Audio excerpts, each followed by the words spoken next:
Hi, this is Sam Lagana with the Los Angeles Rams. Whose house? You're listening to the Los Angeles Rams UK podcast. Undenied worldwide. The Los Angeles Rams. It doesn't get any better than this. Let's go Rams! Good evening and welcome to another episode of the Early Rams UK podcast, episode 95, preparing the 53. And what we're preparing them for, probably a shit show ahead of us, but who knows what lies ahead. So joining me as always is Andy. Andy, how you doing, mate? Enjoyed your summer good. off? Oh yeah, I've had a nice summer off, mate. It's now it's time to get back into it, but I don't think we're going to be quite as looking forward to recording as we have been in previous years, given the state of us at the moment. Let's just say until about maybe 2 days ago, our heads have been firmly buried in the sand post-draft. But unfortunately, I think the saying that's going to be a common theme in this podcast this year is going to be, it is what it is. So, yeah, we're here tonight, folks, to go over what was the pre-season for the 23 season and have a look at our 53-man roster and practice squad. When we come back next week, we'll talk about the season itself. And I mean, do we want to predict? Who knows? But we'll see. I think we do have to do the predictions. We're going to have to, yeah. Yeah, we'll get the team, get the guys together, get our predictions going, and maybe even do one like in the Discord group or something, and just see what everyone's predictions are. See if anybody's got us going. I think I'd be surprised if anybody else is going over 500. Let's just put it that way. Yeah. I mean, because when we done the predictions last year, I think I was going for like 14-4 or something like that. Like I was way off the mark. I think it might be unfortunately the polar opposite of that this year, but we'll get to that next week. So first of all, we need to go over what was the pre-season. So the Rams had 2 home fixtures in the pre-season, at home to the Chargers and the Raiders, and then they travelled to Denver for the Broncos. Andy, already know the answer to this, and you already know the answer to as well from me. How much of the pre-season did you watch? I watched one quarter, which was the Denver game, and that was it. With the times being at like 2 a.m., there was no way I was staying up till the wee small hours. But I thought, you know what, I'd give the Denver game a little go and see what it was like. And like I say, I didn't even get to the end of the first quarter. I just went, off bed, goodbye. I'm not watching any more of this. Yeah, I don't understand why it has to be, for us here in the UK, it has to be at 2 a.m. when you consider the times of the games during the regular season. It makes it really difficult for international viewers to actually, watch the games because, 2 o'clock to 5 in the morning UK time is just, you can't stay up for it. So it's like you go to bed to get up and then you need to go back to bed to get up for work the next morning. It's unfortunately not doable. For myself, I only watched the highlights of the Chargers games. I think I saw enough of that game. I thought I'll just check in the highlights, maybe in the other 2 games, and then I just didn't bother when, especially the Broncos game, the scoreline. But, we seem to be kind of playing the Chargers almost annually now. And, for we'll say I don't even want to say one half of it, one tiny bit of LA, they see it as, like the LA Bowl, as if who really runs LA. But it's always kind of meaningless to us, I guess. What did you? So you said you watched the first quarter of the Raiders game. Did you see any of the game from the Raiders game? Didn't watch any. I saw a few highlights of like Stetson Bennett and what have you. Who, to be honest, in that first game didn't look too bad, and there was a little bit of hope for him. But overall, no. I saw the score, and I was just like, I don't want to watch the Chargers beating us. I hate watching the Tenants beat us at any time, yet alone, So I was like, but I sort of, like I say, I just watched a few of his highlights, and he made some boneheaded plays, and then he seemed to be honest, recovered and started to look a lot better. He seemed to, once he made the mistake, settle into the game, and sort of at that point, I was like, okay, maybe there might be something with this guy. But that was about it for me. Exactly the same take. For me, it was more about getting to see Stetson Bennett play and see what he was capable of. And I mean, in general, he didn't have a bad performance. Like you said, made a few mistakes. Wasn't too bad, I guess. I thought, well, bit of time, with someone like Stafford ahead of him, he's got that veteran to mentor him. It could be a good fit long term. But then the next 2 games, he just didn't really do anything. He was actually a top scorer for pre-season. Obviously, we only amassed 34 points across the 3 games, and he contributed to 12 of those points. So it was. I don't really want to see you call it the start of the pre-season, because there wasn't really any stars from it, especially in the last game against the Broncos. But I mean, from what I did see against the Raiders, whilst the Chargers game wasn't too bad a performance, and bear in mind we're playing like 3rd and 4th stringers here, who are probably going to be starters. Let's be honest, on our roster this year, when injuries start hitting, but you don't where teams are. You've said before, Andy, in the preseason, a lot of our teams will play their starters, whereas we bench them, and we use the preseason as a chance to see, well, what are the guys on the kind of development side of the roster? How are they looking? Is anyone going to be stepping up and whatnot? And last year, we had Lance McCutcheon step up, whereas this year, really, I just didn't feel like anyone stepped up. From the Raiders game, was there anything you took from it? Anything positive at all? Ethan Evans looks like a decent punter. That's about all I can take from it, to be honest. Literally, that's all I can take from the game. He does look like he's a good strong leg, good boomer, good hang time with the ball, and if he can keep up like that, then we've potentially got him for 4 years on a nice cheap rookie contract, and that's that side of special teams at least sorted out. That's it. That's literally all I can take. Well, about on Ethan Evans, I remember when we looked at the post-draft episode we did, and we looked at his kind of highlights, and there was one thing we did pick up on. He seems to be punting that ball pretty high, and there's a good amount of hang time on it. He actually thought for a second, because we didn't have we've also got one now, and we'll come to that, we didn't have a kicker really on the team after Tanner Brown was cut. It did make me think for a second, well, I've seen this guy kick field goals. Are they actually going to ask him to do punting and kicking, to cut back on the roster? But it seems that we're kind of set on this guy, and it does look like he's got a bit of a leg on him, which is, I guess, good, because he's probably going to be put to work a lot, which isn't maybe, you're saying like he's on a cheap rookie deal. It's probably not going to be a good thing though. Because, by the time the end of that rookie deal comes, if this guy's out there a lot punting, he's going to then want the money. So, you want to keep your punters on the bench so you can pay them less, I guess, in the long term. But yeah, how much the punters really take compared to the draft, compared to other players, they're still probably one of the cheapest positions. Yeah. At that point, you kind of, like we did with Hecker, mate, we just pay him, and you sorted on that front. And I think we found over the last few years that if your special teams is pants, that it can affect the team, at clutch moments when we need that. And I'm hoping that the team has learned that mistake.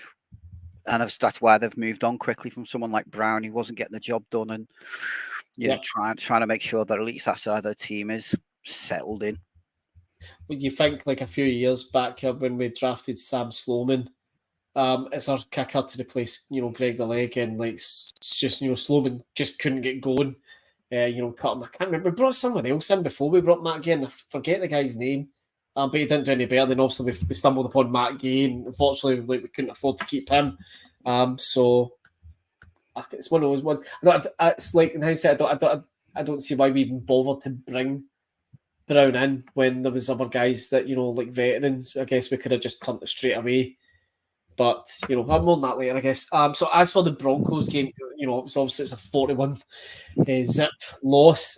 Shout, and I mean, I saw a few clips of the game, and the first thing I actually went to check was Russell Wilson playing, or was he too busy counting how many toilets he's got in his house? He wasn't playing, but the biggest take I actually took from the game wasn't actually to do with our performance. It was to do with the fact that I think it was the Broncos' leading receiver from that game got cut, and he had over 100 yards against us, and they still cut him. Yeah, I didn't understand that, and I was kind of like, oh, could we pick him up and maybe stash him? But The team seems quite set with Dakota Allen, and Hunter Long has been getting rave reviews off Tyler Higbee throughout the preseason. So I think maybe they're quite happy there. But yeah, the whole lot was a complete and utter shambles. It was. I only watched the first quarter, and it was like, oh my god, if this is going to be our defense, and we're letting this guy, I can't remember who their quarterback was at the time, but he looked like Patrick Mahomes or prime Drew Brees, the way he was slicing us apart, and they were just running all over us as well. We couldn't stop anything, and then obviously Trey Tomlinson got disqualified from the game for what, in fairness, it was a stupid thing. To grab the guy's face mask and rip him down by his face mask. He kind of, the guy was lucky he didn't get his neck broken the way he went down.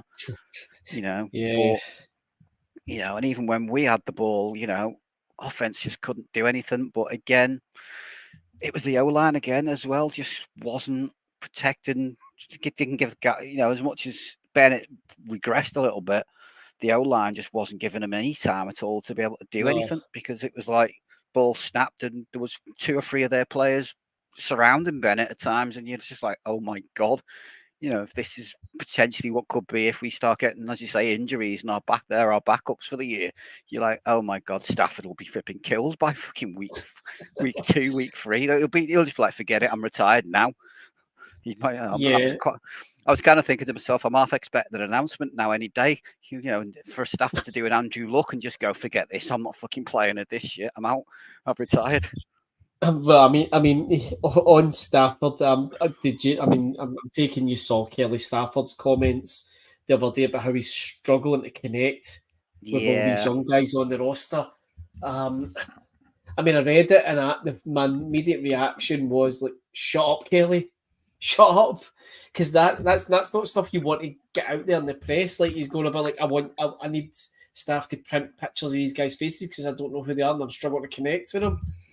Like, I know Stafford doesn't deal with social media. There's something about like, oh, they're always on their phones. I'm like, well, I'm sure the older guys are the same. Like, so it's a weird comment, but it's like, what, like, you'd be doing without it, 'cause it makes Stafford sound a lot older than he actually is.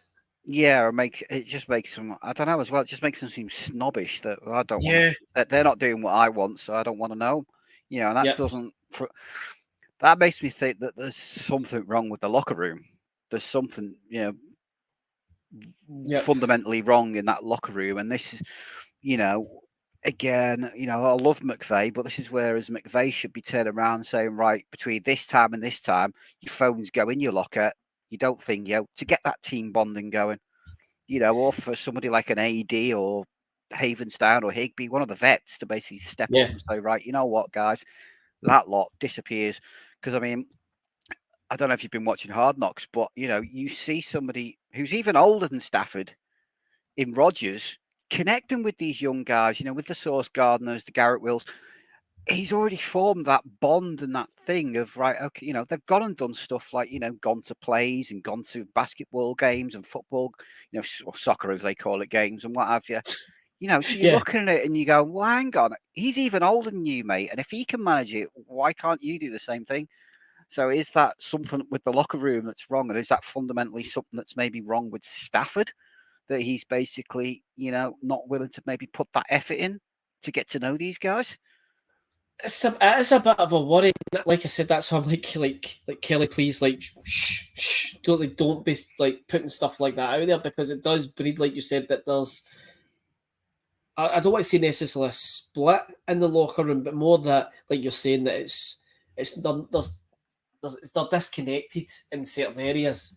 And for, there's ways you could look at it. You could look at it from the point of view that it shouldn't be just about like Stafford trying to connect with these young guys. If that's how he's feeling, these young guys potentially aren't trying to connect with him, and perhaps maybe that's the comment saying like these guys that are coming in, like all these young guys, they seem to be in their kind of bubble. They're still green.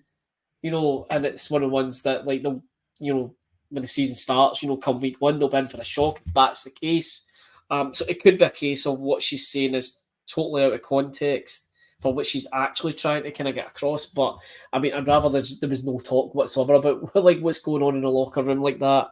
But like you said, the way it's kind of came across does make Stafford sound, a lot older than he is, and a lot kind of snobby about like these guys. Like I can't connect with these guys. These guys, they're not on my level. They're not on my page or whatever.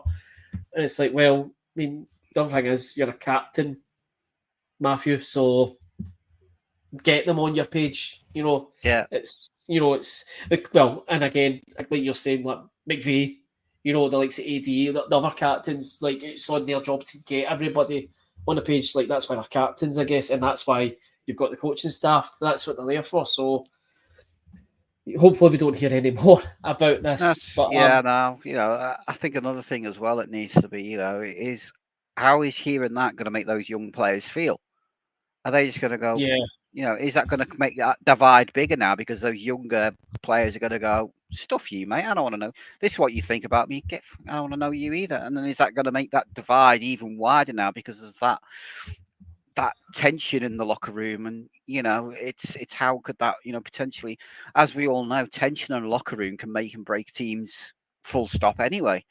If you have a couple of bad apples or a couple of, problems in a locker room, all of a sudden, you're not playing as a team. You're going back to your cliques and your individuals, and that is not going to bring success to the team. Yep, that's it. Hope got a bad feeling about this, but hopefully it is the last we hear of it.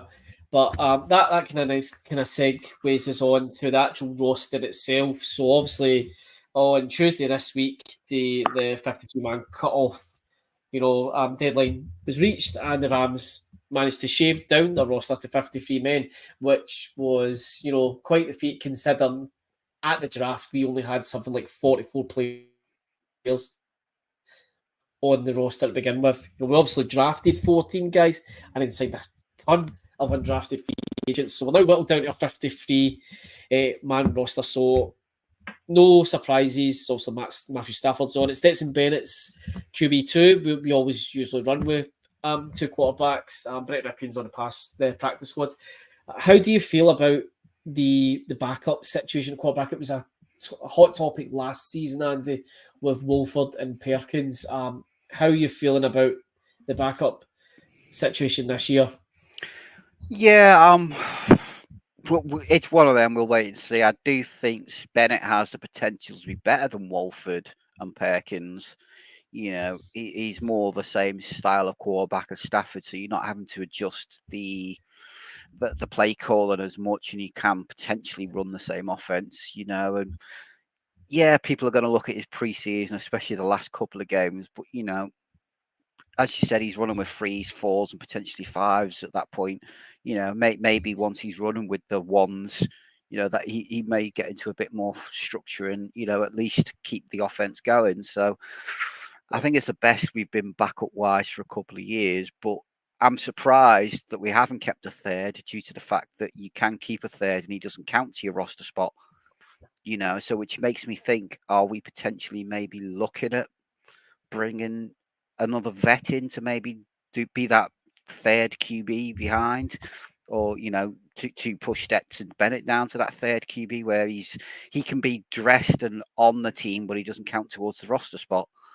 So I think there was rumors, was it yesterday or the day before, that we had discussions with Colt McCoy. We sort of had discussions. So, it does make me think, there's normally those rumours, there's normally no smoke without fire. So maybe we have potentially been looking at bringing another guy in that can basically sit there and not be part of the 53, but can still be, the backup if needs be, if Stafford does go down. Yep.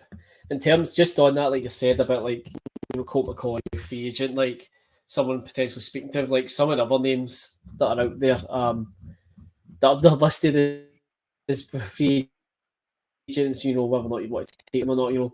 Carson Wentz getting brought up. He to be honest with you, that's not a million years. He's waiting out, I think, to see. He knows he's going to get picked up by someone when injuries start hitting and whatnot. He's not going to want to come in and sit as like a QB free. Is Matt Ryan officially retired? Because he's still listed as an active free agent. mean, but then again, I don't know how believable this list that I'm looking at, can be taken when it's listing, Tom Brady at 46 as a when he's in his second retirement. But I mean, Nick Foles is still out there as well. Yeah. I mean, there's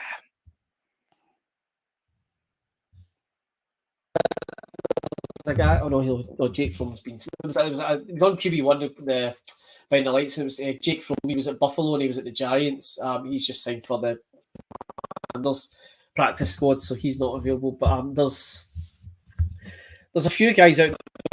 I think, like you said, Colt McCoy. Excuse me, sorry, hay fever's playing up. Colt McCoy's probably the best of a bad bunch in terms of availability if we're looking to bring anyone else in there, I guess. So moving on to our running backs, we've got 4 listed. So Cam Akers, who's in his contract year, is obviously running back 1, Kynien Williams and Ronnie Rivers, and then we've got the rookie Zach Evans. Thoughts on the running back situation now, Andy? Bear in mind that we abandoned the run, so how are you feeling with Akers in his contract year? Yeah, hopefully with Akers, it's just, as you say, it's his contract year. That'll put that chip on his shoulder to go out and maybe, statistically have his best, season for us. Towards the end of last year, he kind of looked like that player again that we drafted. Maybe, as people have said before, sometimes it can take you a full year after an injury before players look like themselves again, which would tie in nicely to how he sort of was looking at the end of the year. So, I think in terms of running back 1, Cam Akers, yeah, you know what? He's an average NFL QB. And to be honest, as you say, with the way how we play, that's how we just work. Our days, I think we feel like we've been not us, but obviously the management feel like they were burnt with the Todd Gurley situation, and I don't think they're likely to ever go down that route. And again, this whole Jonathan Taylor talk, I think that was, if we did put anything in, it was kind of, what do you want for them? Just being cheeky, just to get in the ball and see what they wanted. But I genuinely never thought we were in with a shot to take him, because I never thought Snead and co would ever pay a running back the sort of 16 million that he wants a year. And they'd be like, no thanks, we're not paying you that, so goodbye. The backups do, again, it's a lot of untested players out the backfield. Kyren Williams hasn't shown anything as yet. Ronnie Rivers, I'm not keen on the guy. I don't know, it's just something about him. And Zach Evans has potential, but he's a rookie, so you just never know with these guys. He could come in and play well, or he could struggle. But I am kind of surprised that we didn't keep someone like Royce Freeman around on the squad as that sort of veteran head. I know Akers is technically a veteran at this point in his 4th year, but that veteran running back, and also more of that goal line power sort of guy, who can get you, when you're 3rd and 1, he can just muscle his way for that yard for us to get that, to keep drives going. With the 3 that we've got, I don't think any of them really are truly power backs, which can do that. And I'm, that's to say, that's one thing I'm surprised that we maybe not brought somebody in with that, that big guy who can just get us that 1 yard when we need it. Yep. Like I said, a little bit like who abandoned the run anyway, so does it really matter? Just as you mentioned Jonathan Taylor, I do think that we, it said that it confirmed that we'd also made inquiries about him. There's no confirmation as to whether any kind of offer was sent, but if there was, I would imagine we would have lowballed the hell out of it just to get a response to see what they were actually looking for him. Jonathan Taylor, there was the whole thing about that he was basically going to perhaps be forced to sit the entire year because he is in his contract year. He's going to be up, for free agency, I guess, at the end of the year, and it looks like the Colts want to move on from him. If this was, the off season, it'd be very different because we would have the space to potentially look at bringing him in. But like you said, Andy, I don't think Snead and McVay are going to ever want to pay a running back again after unfortunately what happened with Gurley. And that, I mean, the thing with Gurley is, we paid him, but it just shows you how short like a player's career span could really be, especially like in that kind of position. It's just bad luck really with what happened with Gurley, and it's a shame because Gurley had every potential, being the next Steven Jackson, the next Marshall Faulk or whatever for us. He was going to, in my eyes, he could have been up there with those kind of running backs, and I don't want to say he could have been up there with Eric Dickerson as well, but you know what I'm saying. He had the potential of being a great for us, and unfortunately his career was cut short. So moving on to the wide receivers, we've got 6 in the roster. So obviously Cup, Van Jefferson, who's in his contract year, Tutu Atwell, who again there's the camp footage has been going around again about Atwell, Skowronek, Demarcus Robinson, who we brought in the offseason, and rookie. Oh, here we go again. He's not on the pronunciation list. Like, so just to clarify here, folks, right? The other day, we get sent on Discord it's the pronunciation guide for Rams players, because Michael Hoyt, as I can now pronounce his name, was getting mentioned again, and Puka, as I'll just refer to him, isn't on the list. Which Do you want me to say it? Go say it. Puka Nakau. Nakau, right, okay. Puka Nakau, who is related to Dana White, which I found out the other week and didn't know. So yep, that's our wide receiver core. I mean, off the bat, well, let's just call it right now. Let's just hope Cup stays healthy for the whole season, Andy? Yeah, Cup. Cup is just Cup. We know it's behind him. I do think potentially Van Jefferson, if again he can stay healthy, this again in a contract year, could have a mini breakout year for him and possibly have his best statistical year with us. And yep. To be honest, I'd probably like to keep the guy because he's reliable, but we'll see. We don't seem to like to keep our free agents anymore. No. Tutu Atwell, we've had the hype from camp, but again, towards the end of last year, he started to show those flashes. When he was used correctly, that McVay seemed to finally understand how to use the guy a little bit better. So potentially, he could be battling for that deep threat wide receiver free sort of spot for us. Demarcus Robinson, decent depth, nothing special, nothing crazy, but decent depth that can step in if we have injuries or, we really want to play silly and get, 4 wide receivers on the field at once to really, play about with it. Benny Sco, fullback extraordinaire, but, seems to,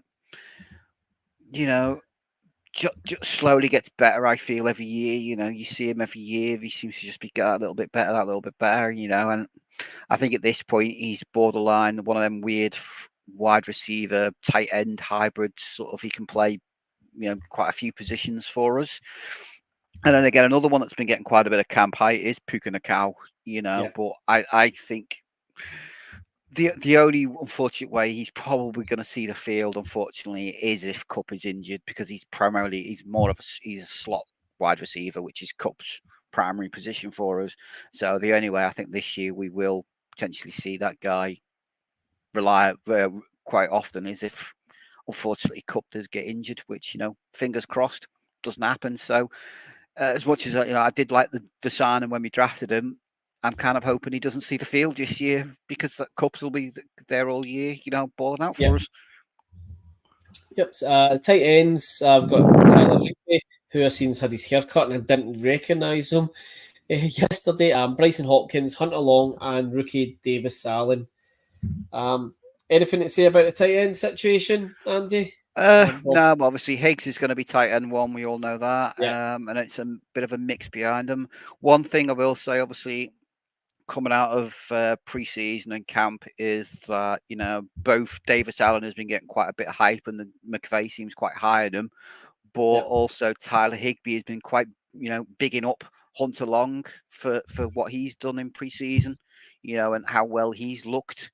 And the guy, when he came out, drafted in the 3rd round by Miami, from Boston College, you know, he was a highly recruited tight end. Just never got his chance because he had players like Mike Gesicki in front of him. So, potentially he could, any of the three that we've got could potentially take that wide, tight end 2 spot. But I'm kind of hoping it'll either be Allen or Long, because I don't know. There's just something about Hopkins again. I just don't think he's ever fully developed in the position. No. And again, I think it's this Hopkins contract year. I can't remember. So, potentially I'd rather see one of the other two maybe take that position and run with it. Yep. And then we round off the offense. We come to the elephant in the room, the offensive line. So we've got Brian Allen, Coleman Shelton, Joe Noteboom, Trayman Ankrum, Alaric Jackson, Rob Havenstein, Steve Avila, our second round pick, Warren McClendon Jr., Zachary Thomas, and Kevin Dotson, who joins us from the Steelers. The offensive line is going to be probably one of the main topics of the season, Andy. This side of the season, before we kind of like, let's call it as go to shit. Have we improved the offensive line at all? Let's maybe start there. Potentially, yes. I do. I like the drafting of Steve Avila. He gives us something that, to be honest, our offense on the inside doesn't have, which is power and bit of size to him. Most of it, we tend to, like I said previously, want to primarily a Shanahan wide zone style offense, which means they prefer smaller guards who can get off and move and are more athletic.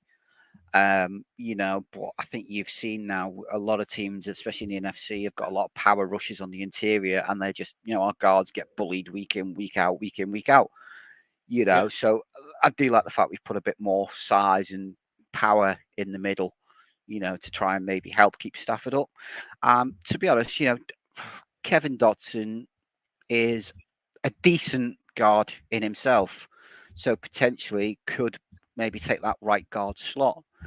There's still the question marks with tackle and center, but if we can get the left tackle sorted out and your centers then your weak point, most NFL teams, they're not as worried about the center because they can be protected by double teams and running backs and tight ends coming in to help them out a little bit more.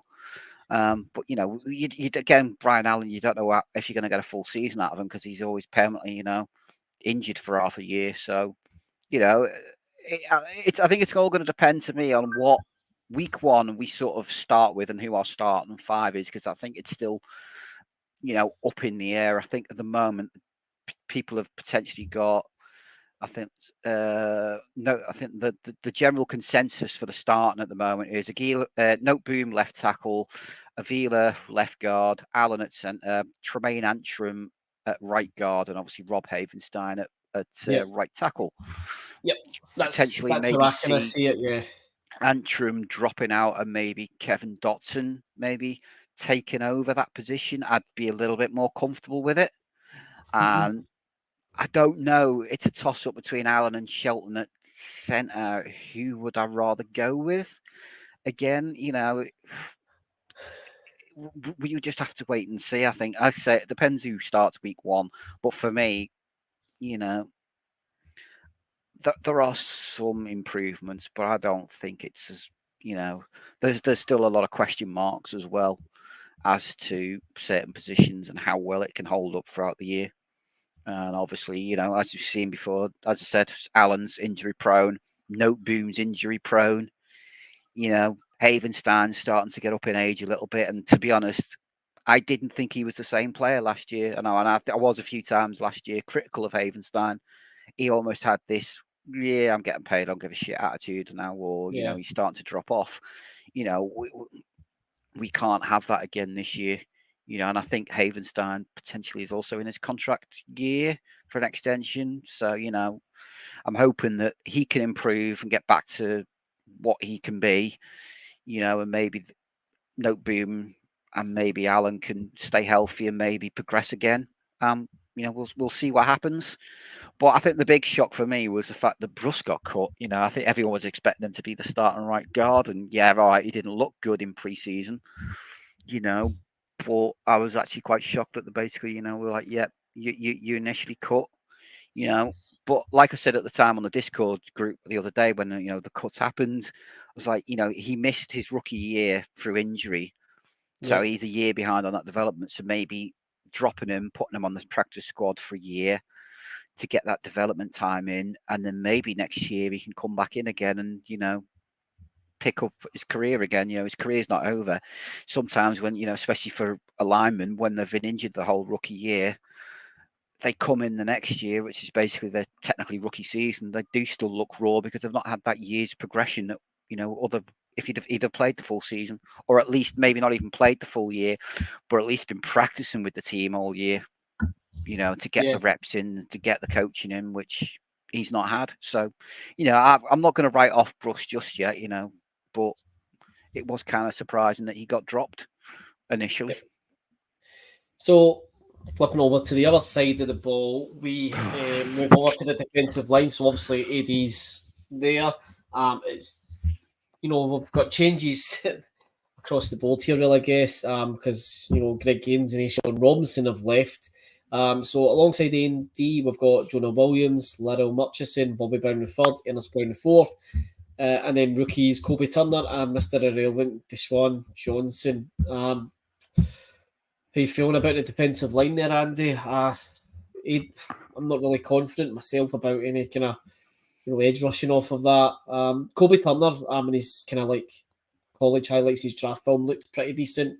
At times quite excited about that kind of pick, but it's just I feel like it's just going to be down to AD to try and beat three men to get a rush coming there.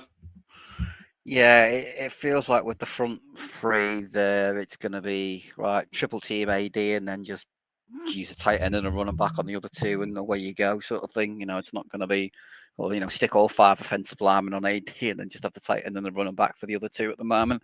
Yeah. And I think this was something even through pre-season. Where's the pressure going to come from other than AD? There's players, they could pleasantly surprise us. Would come in and ball out, but I just don't see it at the moment. Even more worrying is the run defense. I just really, a lot of these guys are undersized. We don't have a traditional, 330 plus pound nose tackle on the team who can just eat up double teams in the middle and, in the run game. And, we were soft and squishy last year, and it feels like this year is going to be even more, and teams are just going to just run all over us. The quarterbacks, you can see some of the top running backs, 150, 200 yard games against that front at the moment because, it's just so soft. It's worrying. Again, they could step up and maybe, Bobby Brown in his third year could maybe step up and actually show, he could play that more of a nose tackle position, and eat the double teams, but he's unproven so far. It's a lot of unproven players, and that's the thing is it's unproven. These guys could hit and be, perfect, or they could be a complete waste of space. And it's so much it's just so variable as to what we're gonna get. But the offense isn't as much as a problem for me. It's the defense this year that really bloody worries me. That this team is just gonna get cooked.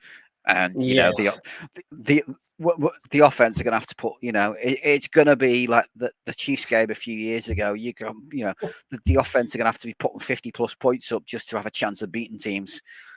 Yeah, I mean, if anything, it's good. It's not great for defensive stance, but if our offense can put up 50 points again, then it's brilliant. It's great to watch, I guess, as long as we come top. But the kind of consensus that is getting taken is based on our defense. Our offense are going to have to put up a shed load of points because that's what our teams are going to put up against us. Yeah, I think the analysis at the moment is basically we have the second worst defense in the whole NFL. Who is the worst? Cardinals are the worst defense, and we're number 2. Yeah. And it's like very, very close between the two of us. And it's literally, but a lot of analysts are basically saying, you know, it literally it's that close. Either we're going to be the worst, or the Cardinals. It's going to be one of us that's the worst defense. You know, and for a team that traditionally has ran a decent defense, you know, this is kind of worrying. You're telling me we couldn't have kept some of our defensive players? You know, Greg Gaines signed for buttons, basically. You can't tell me we couldn't have brought him back. You know, as much as we cut Jalen Ramsey, you're telling me, you know, with the dead cap we're taking, we couldn't have kept him on. You know, and just going on dead cap, I had a look, and basically 1/3 of our salary cap this year is in dead money. We're literally spending $77 million in dead money. That's a third. Like I say, that's basically a third of our cash. Available cash is basically going to nothing. And you know, is it worth it? Really, for you know, and this is why when people say, "Oh, we're not tanking for the number 1 spot," I'm thinking, yeah, we are. Or we may not be. They may not be outright saying we're tanking for a top 3 pick, but this team potentially is going to be tanking for a top 3 pick, and you know, but that's the fact that we're eating so much dead cap. Just really, you know, like we've said for the past few years, you know, the bullet has to be bitten at some point, and we're going to get. And this obviously, unfortunately, this is the year that I think the Rams have had to basically just reset, drop everything, and basically say, all right, we're going to have to basically. And I think the plan is to hopefully have a quick rebuild where we can. You know, we've freed up cap. We're going to free up cap space next year.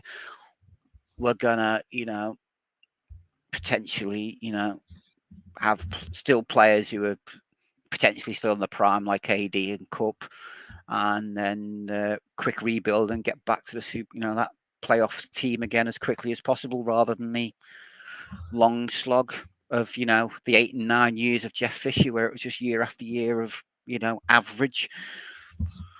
Yeah. Well, it's not really good news, but it's literally just kind of broke there that Cup has had a setback with his hamstring injury, and he wasn't dressed for practice, I believe, today, and he's been marked as day to day. So we're not getting off to a good start already with this. Just continuing through the defence. So in the linebacker core, we've seen quite a few changes. So on the outside of the linebacker, we've got Mike Hoyt, can pronounce his name right, as well as rookies Byron Young, Nick Hampton, Sean Mathis, alongside Zach Van Valkenburg, who was on our practice squad last year. The inside, we've got Ernest Jones, Christian Rosenbaum, and Jake Hummel, who got a pick 6 in the pre-season. Quick thoughts on the linebacker core, Andy, just before we move into the defensive backs, which I think will probably take up a lot of time. Ernest Jones, and then again a bunch of unknowns. You know, Byron Young has potential, but you know, he's a 25-year-old rookie. You know, but I'm kind of hoping he's the one player I'm sort of going to be keeping my eyes on, because I think he has potential if he can get the coaching right.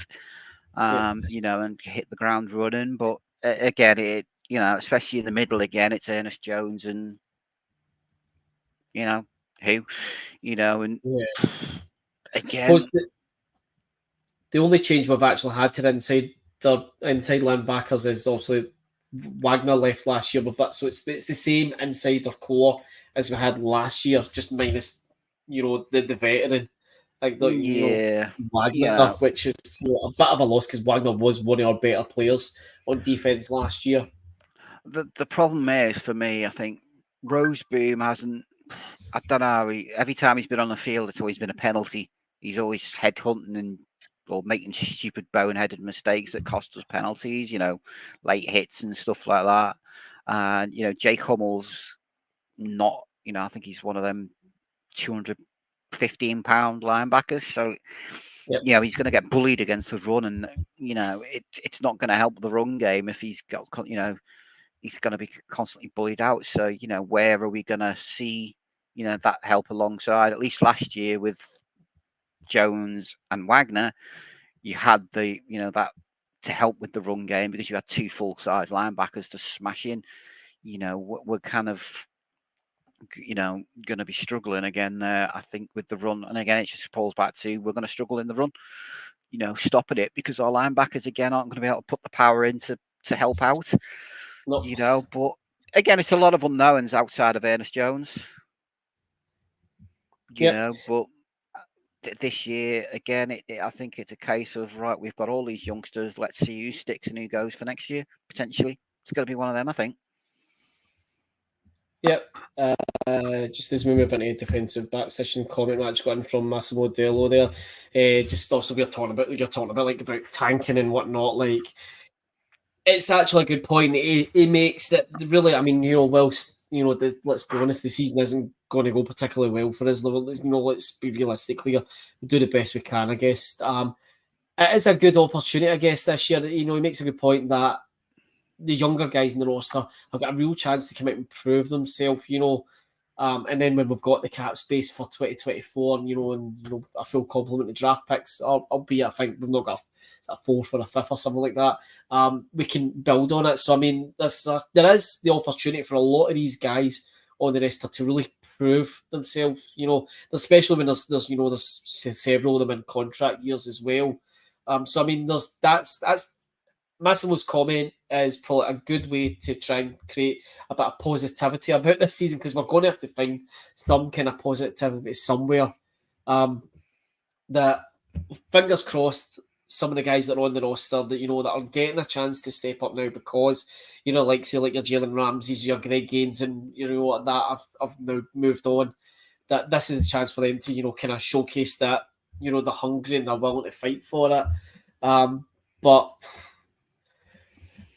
the defensive back situation in the roster the last few years, you've said it yourself countless times, Andy. It's not been great. We're carrying 10 on the roster this season. We've got Kobe Durant, Darren Kerrick, Akello Witherspoon, Trey Tomlinson, rookie, Sean Jolly, Jordan Fuller, Rush East, John Johnson III, who I'm really happy to see come back, Quentin Lake, and Jason Taylor II. From what we've seen through the pre-season, it's not looking good in a sense, and we did call it out last year before even the end of the year that this isn't going to get any better this year. Possible John Johnson coming back to the roster. Are you happy with that, Andy, or is that one like, we could have went after someone else? No, because he's only basically signed for a league min vets contract, so it wasn't too bad. He could potentially. I will say, I don't know whether it was the scheme in Cleveland or what have you, but he didn't look, especially last year, didn't look like the same player, which is, I think, obviously why he got, cut by the Browns, because he doesn't look the same player. And they did have a rookie who, or a younger player who, to be honest, looked better than he did when he came back. But, if he can come in, and potentially be the same player again, then yeah, great. But, I think fans just need to hold off. And, the last couple of years, he hasn't looked the same player, and, again, he's had injuries himself, which, he was never the quickest player to begin with, which is why his draft stock fell. He's a smart player, but, he was never the most athletically gifted. And, the injuries maybe have slowed him down even more. And he may not be the same player that we had previously. So, yeah, I'm happy he's there because nothing else, he gives experience and, to be honest, a bit more depth and a bit more, I think, upside than what we would have started with if he wasn't there. But at the same time, I think people just need to hold back a little bit and let's just see first how he, plays throughout the year, But he could be that it could be a really nice signing for us, and then maybe next year, he's still only, 27, 28. So, he's still within his prime. We could maybe then next year sign him to a multi-year contract when we do have the cap, if he plays well for us, and he goes back to the John Johnson that we know and love. But, I'm just hoping, at some point he can get a pick six or something so we can get our chopper celebration back again. Fingers crossed. So moving on just to the special teams, we're all looking at. We've got Alex Ward, rookie, long snapper, and Ethan Evans, punter, rookie. So no actual kicker on the main roster, Andy. We talked about Ethan Evans, like I said earlier on about like the draft episode we did. His footage showed the guy can, he can punt it really high, and so it's good at least we've got what seemingly is a very reliable punter. But the kicker situation, Andy, what's your thoughts there? Yeah, I think we learned the lesson from the Sam Sloan mistake of, if it ain't working, let's get it changed before it's too late. And I noticed that Maya has been signed to the practice squad and not the first, not onto the actual roster, which means for the first 3 games of the season, he can basically be called up and dropped back to the practice squad on game days. So I see this more as the Rams are basically giving him a 3-week trial, if you like. Before they commit to the 53, they basically say, right, you got a 3-week test here, mate. You play well, you do your job, and you'll stay on the roster. If you're not, we'll just cut you from the practice squad and we'll get somebody else in. I think that's how the Rams are playing it, and yeah, all right, he missed a few, especially in the playoffs last year for Dallas. But, he's been consistently a decent kicker. And, like Matt Gay, everyone, when we first signed Matt Gay, were like, what the heck? He's useless. He's what the hell? And he turned out to be, so maybe with the, a new season, new surroundings, with new coaching staff, may get back to that form that, of a reliable kicker that he was for a number of years. If not, I'd say we can, at the end of the 3-week trial, potentially just kick him off the practice squad, get another kicker in and put him on the practice, and just basically until we maybe hit, we basically hit on someone, Personally myself, I don't know why, but I was kind of hoping we'd sign Goggles because I feel like the guy just got bad luck in Indy, and I think that guy is again a bit like Matt Gay, can come into the team and with a bit of confidence and everything, could have potentially been something. And then he's young enough that we can maybe keep around for a number of years because obviously Mayer's, 33, I think he is now, something like that. So he's not going to be around forever. But, we'll see what happens with him. I think the Rams are kind of doing the right thing here of keeping that roster spot open for players. And maybe there's somebody that, if Mayer does get promoted up to the 53, they'll drop one of these guys that's currently on the 53 to the practice squad. But by week 3, week 4, when they have to do that, most teams have got the practice squads, etc., set, and basically there's less chance of maybe this player getting poached off, whoever it may be, from our practice squad. So just as you're bringing up, the practice squad obviously has been finalised, and Mayer was the 16th member of that. So just looking at the other players, 14 of the 15 other guys that are on the practice squad were with the team throughout training camp and pre-season. So we've got AJ Arcuri, Logan Bruss, Marquise Copeland, Royce Freeman, Tanner Ingle, Tyler Johnson, Nikola Kalinic, Mike McAllister, Cameron McCutcheon, Grant Miller, Brett Ripien, Xavier Smith, Kerr Thomas II, Austin Trammell, and the 15th guy returned to the Rams is Troy Reader. So Troy, when I tackle you, you'll drag me 10 yards, Reader. I'm not a fan of Troy Reader, to be honest. I'll go back and listen. What was it? It was one of the 49ers games. When they won the Super Bowl. I can't remember if it was the NFC Championship game or if it was the last game of the season. I commented on how Troy Reader can't actually tackle anyone because in that game he tried to tackle one of their wide receivers who then dragged him for 10 yards. And for a linebacker to not be able to tackle, hang up the pads. So hopefully don't see him getting promoted. So hopefully the linebacker core can, stay healthy so we don't have to see Troy Reader. Any guys on that? Well, I was going to say any guys on that practice squad that you'd like to see promoted up, Andy, but let's be honest, based on last year, there's a good chance anybody on that practice squad will be playing regular reps as this season progresses. But anyone in particular you want to see promoted up? I think, Tyler Johnson played reasonably well for us in the pre-season at wide receiver. Potentially, if there's injuries, could step in and do a decent job for us. I don't feel Troy Reader did as bad last year when he was with the Vikings. He seemed to clean up a bit of that tackling stuff. So there may still be hope for the guy yet, and he would be that bigger bodied in the middle, linebacker that, to help maybe try and stop the run a little bit. He wasn't as bad as he has been. Well, he was for us. He seemed to clean, maybe a bit of coaching helped clean that up last year. As you say, though, other than that, not really anybody stands out, that you'd say. I mean, you mentioned Royce Freeman earlier on in terms of the running back core. Yeah, potentially, but, he's there for a practice squad for a reason. Obviously, he's not, maybe not quite showing it, or...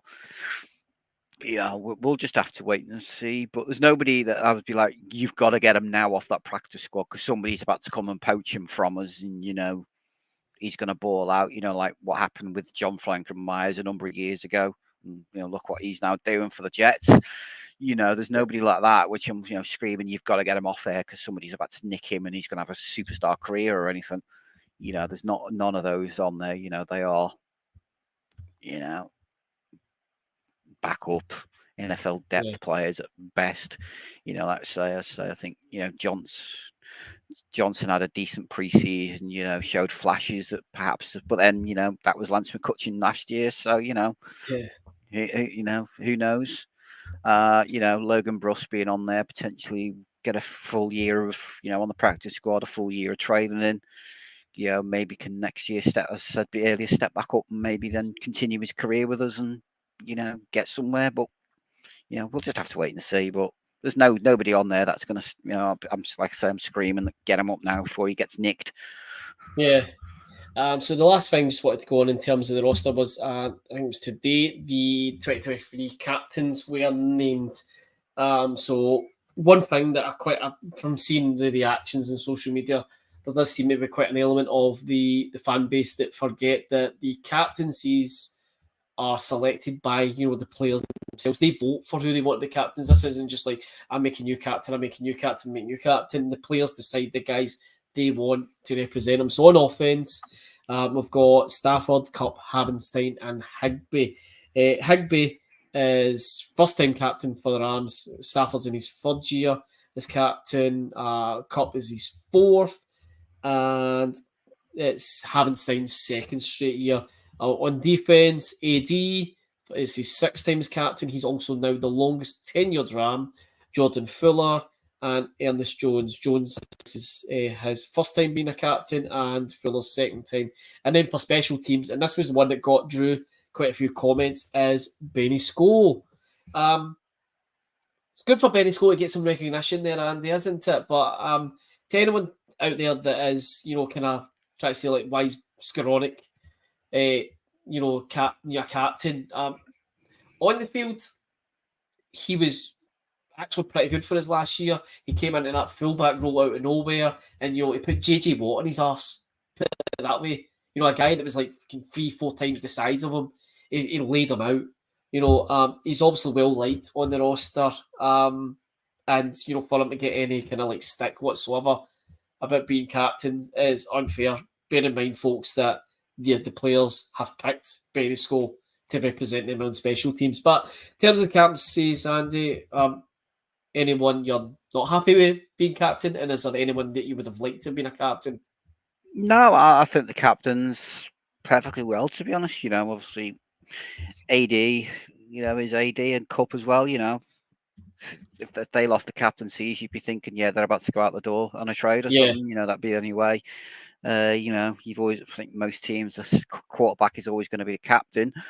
Obviously, with the news, as we were discussing earlier from Stafford about the whole thing, it kind of makes you worried. Well, hang on, you're a team captain, and this is floating around, but we'll wait and see on that one. Yep. I think Ernest Jones has earned the right to be a captain. I think he's, showing last year that leadership quality, and even in this year's pre-seasons, not so much obviously the games, but in training camps and everything, he really seems to have stepped up and become that, almost like took over. He's learned off Bobby Wagner last year and has gone, right, this is what I need to be as a linebacker, and has really stepped up, which is great. And Benny Sko, I think it deserves the captain's spot, to be brutally honest. For what he does, he's versatile, he's good on special teams. He seems to be a well-liked guy around the whole team. So, I totally agree with it. And Jordan Fuller, is sort of when John Johnson left, took over that sort of coach of the back, role. It's basically sorting everyone out, making sure people are in the right position. So again, he's liked by the players and has earned that captain spot. Obviously last year, but has kept it again. So I'm happy with the captains throughout the whole team, to be honest. And they all seem to have some leadership qualities. It's just a case of I'd like to see, as we've said previously, one or two of the more the veterans like AD and Havenstein speak up and open the gobs a little bit more and take that leadership role that we know they can do. Yeah, we absolutely saw that in the Super Bowl with AD. He needs to do that, every year now because every he is single week. Yeah, the most experienced head on that team now. And that's what we need. Step up and be what we need him to be. Yep. So like you said, if you're about like him and Havenstein, like stepping up and speaking up. If you're a captain, that's being a captain on any kind of sports team isn't about being there for a coin toss or whatever, or it's some kind of recognition. It's about leadership. It's about having the right kind of like traits to be, a role model on and off the field, but obviously more on the field, and to be able to actually, lead the guys around you and get them playing, pick them up when they need to be picked up, put them down when they need to be put down, make them be accountable for their own actions, make them want to better themselves. Do you know what I mean? That's the role of a captain. So, I mean, really, it's these guys need to step up for us. They're really going to need to step up for us for this year. But just moving on to the last thing we wanted to go about. So that's basically us looking at the roster. So like I said at the start of the episode, folks, when we come back next week, we'll go through the actual regular season itself. But we don't want to be going like another hour here. We've gone long enough as it is. So the last thing we want to also talk about, over the course of this year, we're going to try to talk about fantasy football more. And as part of that this year, we want to talk about the early round UK 2023 Fantasy Football Championship. So tonight we actually had the drafts for our Fantasy Football Championship. So what we've done, using Sleeper for it, as opposed to NFL Fantasy, we've got 20 teams that are split into technically two conferences. We've got the Vermeil Conference and the McVeigh Conference, and it should be pretty self-explanatory why we've named them after our Super Bowl winning coaches. Within that, we've got two divisions, 5 team each. We've got the Alan Donald division and Cooper Cup division, and we've got the Marshall Falk and the Isaac Bruce division. So 5 teams in each. Fantasy football's usual kind of standard. Like, the teams will play through the season, they'll go through playoffs. The winners of each conference will be named the conference champions, and then in the final week, well, not the final week, from the conference championship games, the 2 winning teams, whoever's got the highest score out of the 2 of them, becomes our overall Fantasy Football Bowl champion. And stay tuned across the course of the season to hear how that's going. I mean, for the overall winner, there may even be a little prize for them as well. Andy, you are in the McVeigh Conference, if I'm correct. How did the draft go for you? Yeah, it went fine, mate. Missed out on a couple of players. It was one of them. I was sort of like, oh, you're going to be there in 2 picks' time. I've got him perfect. And then he went, and it's like, bugger, time to quickly rearrange my draft board to what I want again. But overall, I'm happy with the team, and I know 1 or 2 people were sort of questioning why I took my defense quite early, but for me, defense is one of those that again can win you that championship. And I'd already had a few players that I wanted to snipe, so I was like, right, I don't want to lose out on what I think is going to be the best defense this year. PS, it ain't the Rams, I'm afraid, guys. So I was like, right, let's get him before there's any chance of him disappearing.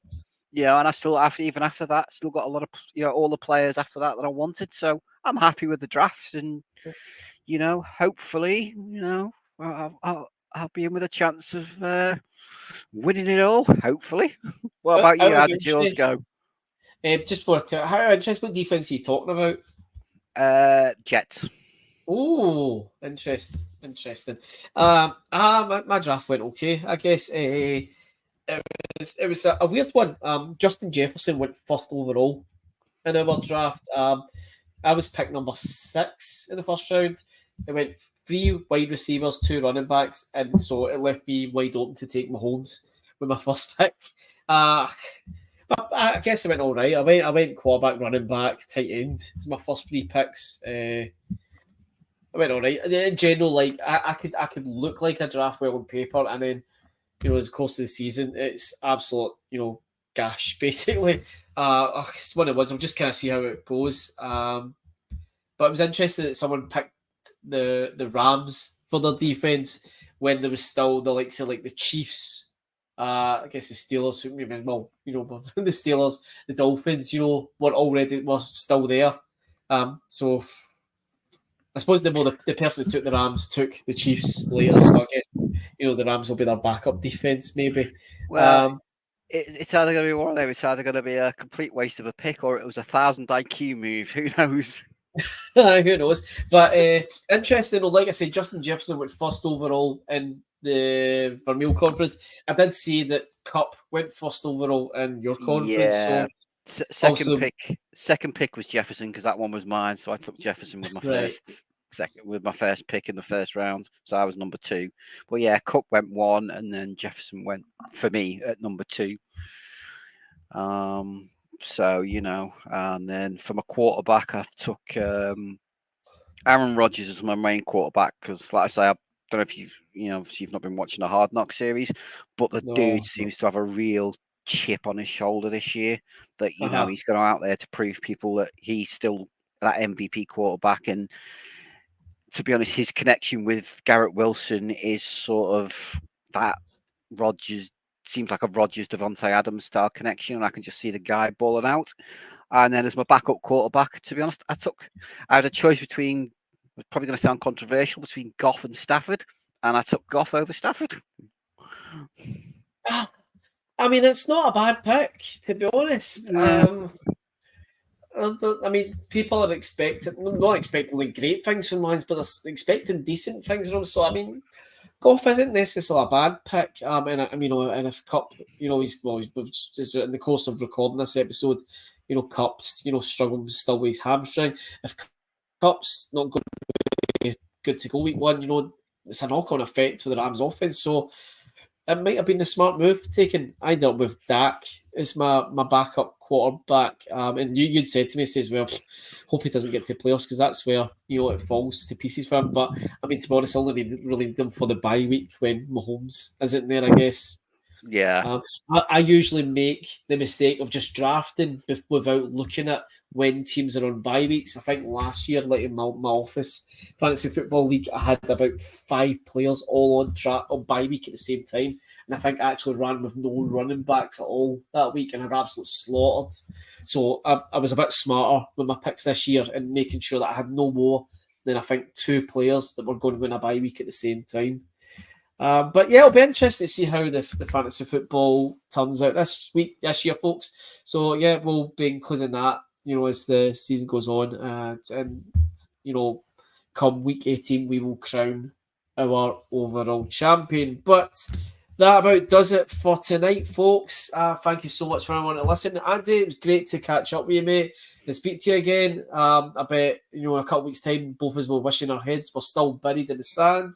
But for now, good to talk to you and try to get some positivity about the Rams going into this season. Yeah, I suppose we're just going to have to see, as you say, how this season now plays out. It could be, could be a surprise, or we could be competing for the number 1 overall spot. And then, come the end of the year, it'll be like, who do we want to draft at number 1? We just don't know. It's that sort of season where it could go either way, and we're just going to have to. But I will say, if it's a choice between we're absolutely pathetic and we're ending up, with a top 2, top 3 pick, or we end up middle of the pack, 9 and 8 or 8 and 9 or whatever, I'd rather we're pants. I don't want to be sitting in the middle of the pack where you can't get those. I'd rather, if we don't make the playoffs, let's just freaking tank and let's just get a decent pick and hit the rebuild at a restart straight away with a good pick rather than going back to the Jeff, as I said earlier, the Jeff Fisher days where it was average, and if you were scraping a 500 season, it was a good year. I don't want that. I don't want to go through years of that. I'd rather suck and just start scratch next year. Well, that's it. It's what. Yeah, I think it's not nice to be negative about it, folks. Right? It was really hard at points last year coming on and talking about the games. It's going to be a tough one this year. Let's not beat around the bush. But I think, like you said, Andy, let's try to point. If it's going to be a tough year, it's not nice to say because you know what you want to win, you want to succeed, but let's get a couple of wins and then let's just tank the hell out of the season. We'll regroup, we'll have cap space, the dead space will be gone. We can really make a run in it next year. So let's just get through the year. Let's see what the guys in the roster are capable of doing in terms of who we want to keep and what to get rid of next year. And let's just go at it. Let's just take this year as the pre-season for the 2024. Yeah, let's just see. Choose this year, as you say. Let's see who sticks, who doesn't go into next year. Let's just hope that Cup and AD aren't thinking of retirement talk and they walk out at the end of the year because they've had enough. One thing I have sort of seen suggested is that luckily I think Aaron Donald has basically now come out and said he doesn't want to go anywhere else. He wants to stay here. He doesn't want to finish his career at Pitt. So there was all this talk, and even I was kind of on the bandwagon of it as well, that if we're sucking by, trade deadline, that we could just say, stuff it, trade them, get rid of them. We'll get the kit and we'll just complete hit rebuild. It sounds like he doesn't want to do that, which could be a good thing for us. But is that he wants to stay and power on with this rebuild, or is this a case of he's thinking, well, I'm out the league next year anyway, so who cares? We just don't know at the moment. He's staying for the rebuild and he's staying for another ring, so let's leave it at that. But yeah, I'll go with that, mate. Sounds good to me. Let's go with that. But folks, thank you very much for everyone listening to us. Don't forget that all our podcast episodes this year will be streamed live on YouTube, but will also become available through the usual audio channels for your listening pleasure. We'll do our best to make it a pleasure. But we will catch you next week, folks, where we'll actually go through and preview the 2023 regular season. So I tell you what, if the season sucks that bad, we'll have to have you doing karaoke with John to cheer people up. Nobody wants that. Trust me. Nobody wants that. Right. Just before we go, I will say I used to do a Mean James Brown. See Rocky IV living in America. I used to do a Mean James Brown. But I was my younger days. I think I'm more Neil Diamond these days if I'm going to sing because I'm getting that bit older. But no one wants to hear that. I'm not doing that. So get the fucking thing out, guys. Let's spare the listeners from listening to John sing. Well, you know what? We were thinking of a forfeit if you came last in your division. Maybe now that might be your forfeit instead of a certain team shirt that you have to wear. Maybe we'll do that instead. No, it's not happening. I'll sing. I will sing. I will sing any song you want. Then I'm not wearing one of their jerseys. No way. Anyways, folks, that's enough for tonight because I'm not going to go on a rant about how much I hate that team. And how members of the UK group tried to troll us the other day on Twitter about fucking finding draft picks down a sofa. No, I'm cutting this off before I start going off in one. Go back and listen to the 2022 regular season. I had a 10-minute rant, so let's not do that to you. That's us, folks. Thank you very much for listening. We'll catch you next week for the 2023 season preview. Catch you later.